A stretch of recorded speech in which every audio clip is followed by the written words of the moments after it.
Yep. Hello and welcome to the Best Football Show. I'm Brian Baldinger. You can find me across all social media at Baldy NFL, X, Instagram, TikTok, you name it, Facebook.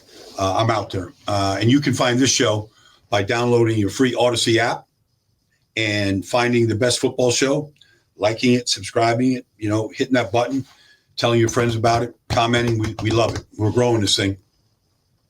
This is just a look back at Tuesday. We like to think about this show as let's take a look at 5 games. Tuesday's takeaways. We're going to take a look at 5 games that we just saw in week 2.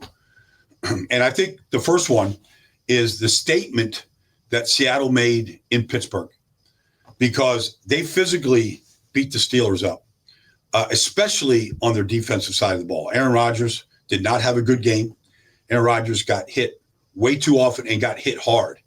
And when you watch this Seattle did the same thing to San Francisco the first week. They just didn't come out on top. They didn't make the play at the end of the game. But when you look at what Leonard Williams is doing in his 13th year, like somehow that guy is getting better and better. But he sets the table up front. But it's Byron Murphy right now. It's Derek Hall. It's Jaron Reed. It's Boye Mafe. Like, you just pick a guy. Like, they are 7 deep on the defensive front, and they got after the Steelers. Now, it was a very tight game. It was a 14-14 game in the third quarter, so they were battling. It was close, but I thought the way that Sam Darnold played on the other side of the ball, the way they got Kenneth Walker going, I thought they controlled that side of the ball too, pushed the Steelers around quite a bit in the run game. And I don't know, maybe somebody that watched that game saw differently. I didn't see TJ Watt or Alex Highsmith around Sam Darnold very much. Like, they did a good job of getting after them. And so I thought Seattle made a real statement. They lost just a nail biter week 1 at home to San Francisco. So they go on the road to the East Coast, long trip for anybody. And you go into Acrisure Stadium and you make that statement. And you make Aaron Rodgers coming off a 4-touchdown pass game against the Jets the week before, and you made him like he could not get out of the pocket. He couldn't escape. He couldn't make the type of throws that he made against the Jets. They wouldn't let him. So congratulations to Seattle. And I can't say enough about Big Cat Williams. He's as good as any defensive tackle in this football in this whole league right now. Like, he just seems like he gets thicker, but he's just throwing people around. Just a dominant player. Let's go to the second game here. Denver at Indianapolis. I played for the Colts, so and really it's one of the great reclamation projects through only 2 weeks. But Danny Dimes is Indiana Jones. I know that name is out there, so let's use it. Indiana Jones. I like it. His first 2 games. Okay. First game against Miami, we know they're not a very good team. You go, okay, good start. Denver is a very good defense, a very talented defense. They got after Cam Ward the first week. They led the league in sacks a year ago. They throw a bunch of coverages out there. The thing that was amazing was they treated Patrick Surtain like he was just a guy. They went right at him. I saw 4 completions from Daniel Jones against tight coverage of Patrick Surtain. And it was Tyler Warren. It was Pittman. They did not shy away from going after last year's Defensive Player of the Year. It was very impressive. Now, Denver broke down in coverage quite a few times. In fact, this is an amazing stat. In the first, let's think about this. We like to chart explosive plays, right?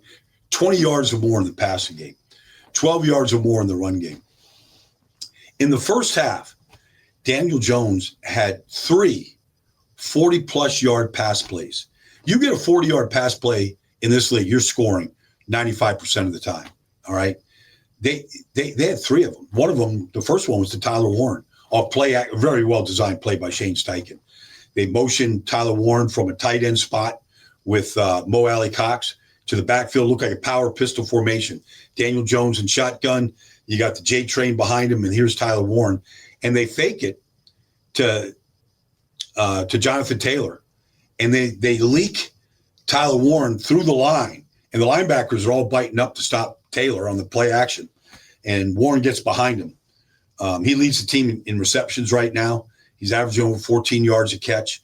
Tyler Warren has been a beast, but Danny Jones is the story. He's one of the top stories in this whole league. We've seen Sam Darnold do it, go to some bad places, chased out of New York, injuries, and now the year he had last year and the year he's having so far this year. And then obviously Baker in a bad spot in Cleveland, bounces around the league, and now he's taking care of business in Tampa. Could Danny Jones be that next reclamation project out of a bad organization and get in the right spot and do these things? It's a good team around him. Young offensive line, Bortolini at center, Gonsalves at right guard, Big Q, at left guard. Braden Smith's been there a while at right tackle. They got a young offensive line.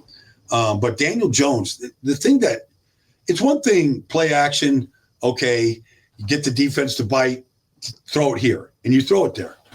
Hey, the guys put the ball where it's got to be put, low and away from a safety driving on a crosser.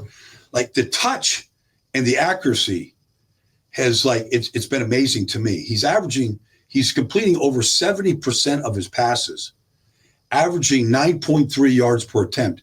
If you average 9.9 yards per attempt or more, you at the end of the season, you're probably going to lead the league in yards per attempt. All right. I mean, that statistic is very telling. It means they're getting some deep shots. You're getting some big pass plays. But he's completing a high percentage, hadn't turned the ball over. Indiana Jones. It's a great story. They play Tennessee this week on the road. First road game. So we'll see. That's a good front by Tennessee. Get ready. And the other thing was last week, Indiana Jones, he got hit right here by Benito, by Zach Allen. I mean, he took his shots and he stayed in there and still delivered accurate balls. So congratulations to the Colts and their fast start. They've been trying to replace Andrew Luck now for, 7 years, something like that. Maybe they've got their guy. It's early. We're still in September. We'll see how it goes. Third game I want to get to is Philly and Kansas City. I was there at Arrowhead on Sunday, and here's the deal. Like I call the Eagles offense, and it's tongue in cheek. I'm not making fun of anybody there, but it's the ambient offense. It will put you to sleep. However, there is a method to what Jalen Hurts is doing, and I'm sure a lot of people watched the little interchange at the end of the game between Chris Jones of the Chiefs and Jalen Hurts. And Chris Jones is like, you couldn't even get 100 yards. And Jalen Hurts is like, I don't care. I really don't care. We're 2-0. Like, I think he's 15-1 in his last 16 starts. Something crazy, right? But here's the deal. They haven't turned the ball over. They've committed 3 penalties in 2 games. They have no fear on 3rd and 12 or 3rd and 8 of running the ball and punting. They've got a great kicker in Jake Elliott, good from long distances, 2 50-plus yard field goals in that game in Kansas City. And as long as the score is close or they have a lead, they are not going to throw the ball and put the ball in harm's way. They took 4 deep shots against Kansas City. It wasn't like they didn't try. And a couple of them were against max blitzes. They did a good job picking up the blitzes, but they got the one big play. They're up 13-10. It's a max blitz coming right at Jalen Hurts, and he throws a jump ball to Devontae Smith, 28 yards, down inside the 5. They end up scoring, go up 20-10. It was really impressive. So here's a great stat through 2 weeks. There's 7 teams right now that have not turned the ball over yet. Colts were one of those teams, all right? And the combined record of those 7 teams that have not turned the ball over is 13-1, okay? Jalen Hurts takes care of the football. And it might not look flashy. It might not make anybody's fantasy teams, get excited, but they win football games. And it's a formula. I mean, 3 penalties in 2 games. I see a Giants left tackle get 4 penalties on 1 drive. 3 penalties. So clean game. And then you look at the young players in Philly, Makuba, right? You look at Cooper DeJean, Quinyon Mitchell. Like open field tackling is just as good as any in the league. Now, on the other side, Kansas City, they have problems. Obviously, Travis Kelce, couldn't find the handle on the ball at the goal line. Makuba intercepts it, goes 40 yards. Changed the whole game. I mean, if Travis catches that ball like he has for 13 years, the Chiefs are up 17-13. So I don't want to just write the Chiefs off. They had a chance to win the game. And probably Kelce catches that the next 9 times at the goal line. But they are having a hard time in 2 areas right now. They're having a hard time running the football. Mahomes has been the leading rusher 2 straight weeks in a row. That is not a good formula for Patrick or for this whole league. If your quarterback is consistently leading your team in rushing, it's not a good sign. That means he's scrambling. He's not running the offense like they're giving up on plays. The design of the offense isn't good. And your quarterback is probably going to get hurt at some point. All right. So be careful when you see when quarterbacks just want to keep running. They're having 2 areas in Kansas City in the offense. Their running backs have not been good. And maybe it's time for their young kid out of SMU, Smith, to take over or be given a bigger chance. And then the other thing is they can't get explosive plays.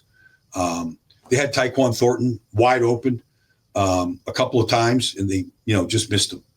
And they got the one big play to Thornton, but that's really been the issue the first 2 weeks of the season. Thornton has created 2 of the biggest plays. Now, Travis caught a couple of plays where he caught the ball and ran with it, and they had 20-plus yard plays. But really, the deep ball has been almost non-existent in Kansas City. It's something to kind of track. Let's get to the next game, the Giants and Dallas. In the history, the Giants have a 101-year history. 101 years they've been playing football. They were the Potsdam Firebirds, right? 1925. Anyways, there's only been one quarterback in their history that have thrown for more yards than what Russell Wilson just did on Sunday. And that was Eli in 2012 against Tampa. Threw for, I think, 510 yards. Russell Wilson threw for 450 yards. They talked about all offseason and all summer, we need more explosive plays in our offense. Well, they had 7 plays on Sunday of 20 yards or more in the passing game, and 3 of them went for touchdowns. And it went to Darius Slay, it went to Wan'Dale Robinson, and it went to Malik Neighbors. And Russell was cooking. He was 30 of 41, 450 yards. Did have the interception late in the game, which didn't help them. But still, he was aggressive all game. And he went from not being able to get the Giants in the end zone week 1 against Washington to just blowing it open. I would say this about Dallas. Their offensive line played great. Really good. Tyler Booker, through 2 weeks, has been outstanding. They lost their starting center, Cooper Beebe. Backup comes in, plays well. Tyler Smith played great. I thought they protected Dak. I thought they ran the ball really well. Javonte Williams had 97 yards rushing. Miles Sanders ran for a 4-yard touchdown right up the middle. I thought the way that they ran the ball, using Sanders, using Kevontae Turpin, using Javonte, I thought the way that they ran it was really, really good. And the game came down, there's 19 seconds left in the game. The Giants have a 37-34 lead. And, Brandon Aubrey is on the other side. The guy's got a 64-yard field goal in the books already. I think he kicked one from 70 in pregame and in preseason games. Like everybody knows, if you get the ball to the 50-yard line, like that guy is good. I mean, I'm critical. I'm critical here because these games come down to a play. I mean, the Giants are up 37-34. They've got the lead. Neighbors just scored 19 seconds ago, and they play this soft shell cover 2 defense. The safeties are out at the numbers. They're so wide. The middle of the field's wide open. Dane Belton and Karake, they're standing back 15 yards. And Jake Ferguson runs, 16, 18 yards right down the middle of the field, and Dak hits him, and they're in field goal range. Like, it's just too easy. You're better off pressing the receivers. And, okay, if the ball goes over your head, you get beat. But it's a lower percentage throw. And a touchdown does get you beat. But they know what Aubrey could do on the other side. You just can't give them 18 yards like that. I was very critical of that. All right.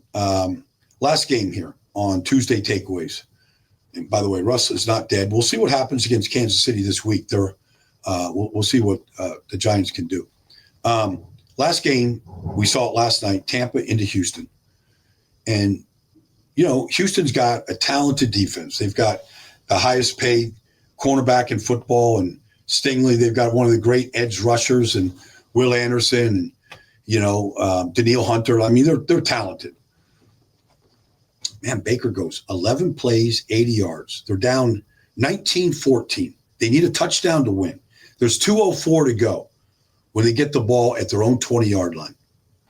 And dang if Baker doesn't take him 11 plays, 80 yards, and Rachaad White, runs for the game winner from the 2-yard line.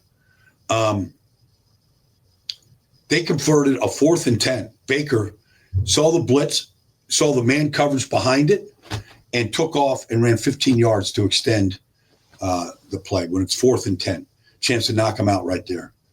But he made one good decision, one good throw. Mike Evans on a dig route over the middle. The throw on the outside, a couple throws to Cade Otton. Like, it was just the way you practice it. They call it shake and bake time. And that's what he did. Like, that 2-minute drill was vintage, and, on the other hand, Houston, who scored also, they couldn't convert on a 2-point conversion. And that was the difference in the game. But take Baker 2 weeks in a row now. 2 weeks in a row in Atlanta, week 1. Last night in Houston, they went down the field to win the game. Abuka last week, Baker this week, along with Rachaad White. It's impressive. And that was, by the way, we saw Tristan Wirfs, their all-pro left tackle, on the sideline, not playing yet. Their starting center, Graham Barton, playing left tackle. Their starting left guard, Ben Bredeson, playing center.